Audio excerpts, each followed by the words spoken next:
ไปไหนเข้าห้องน้ำอีกแล้วเข้าห้องน้ำอีกแล้วเก่งจังเลยคนเก่งของเราอุ้ยปวดฉี่แรงแม่ปวดฉี่ไม่ไหวแล้วแม่อุ้ยปวดฉี่หม่ำข้าวเสร็จปวดฉี่แม่ไปทั้งวันเลยเขาอยู่ของเขาได้นะคะเขาเก่งมากๆเลยนะคะ เก่งมากๆเลยมา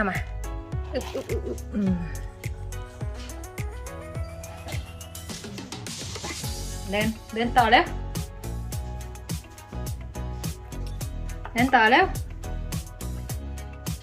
เดินเก่งมากๆเลยนะเดี๋ยวนี้เดินเก่งมากๆเลยนะ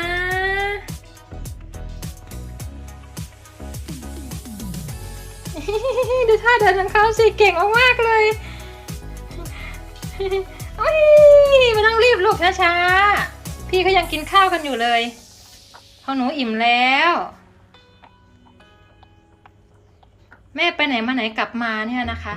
ก็ต้องรีบมาทำข้าวให้ลูกกินก่อนนะคะมาตักฉี่เก็บกวาดทำความสะอาดแล้วก็ทำข้าวให้ลูกกินนะคะจะเป็นแบบนี้ กลับมานี่เวลาไปไหนมานี่จะไม่ได้นั่งเลยนะคะไม่ได้นั่งพักผ่อนนะคะมาถึงอันดับแรกก็จัดการลูกๆเลยนะคะดูแลลูกก่อนดูคนนี้สิเขาเก่งมากๆเลย1 2 ช่ำโดดเร็วโดด1 2 ช่ำ1 2 ช่ำแล้วโอ้โหเก่งมา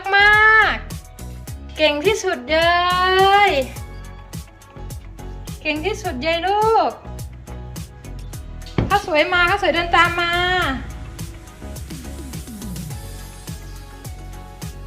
ข้าวสวยเดินตามมาลูกเดินตามมาเร็ว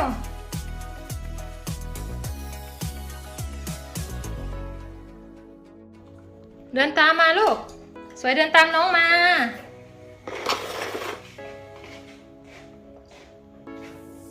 เร็วมาเร็ว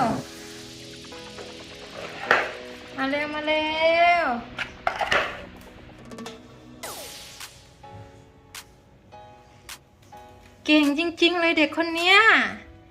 ใครกินละเทอะไปหมดเนี่ยฮะดูเขาเก่งมากๆเลยนะคะเดินเก่งมากๆเลยเดี๋ยวนี้ไม่ค่อยล้มแล้วนะเก่งมากๆเลยสวยมาลูกมาสวยเดินมาสวยก็เก่งมีแต่คนเก่งสวยเดินมาค่ะลูกเดินมาหาแม่นะคะเดินมาค่ะลูกเดินมาค่อยๆเดินนะคะลูกค่อยๆเดินเก่งมากเดินมาลูกเดินมา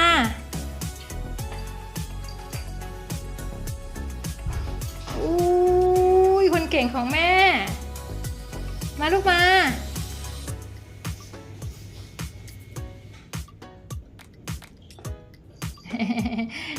ล้มหน้าห้องน้ำได้อยู่เฉยเลยนี่คนนี้สิดูคนนี้สิดูคนนี้เก่งจริงๆเก่งมากมาย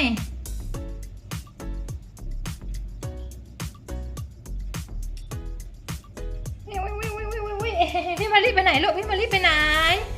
รีบเดินพี่มารีอยู่ไหนครับ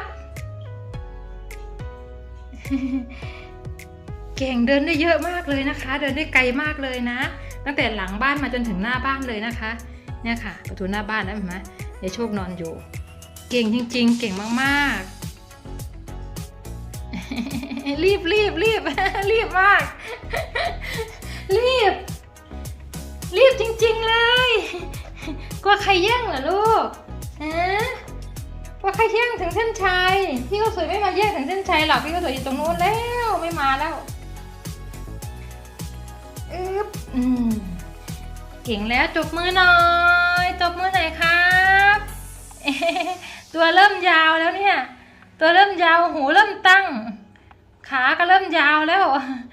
เก่งมากๆแต่งตัวก่อนครับที่เดินมานี่กินข้าวอิ่มนี่จะมาแต่งตัวตรงนี้ใช่ไหม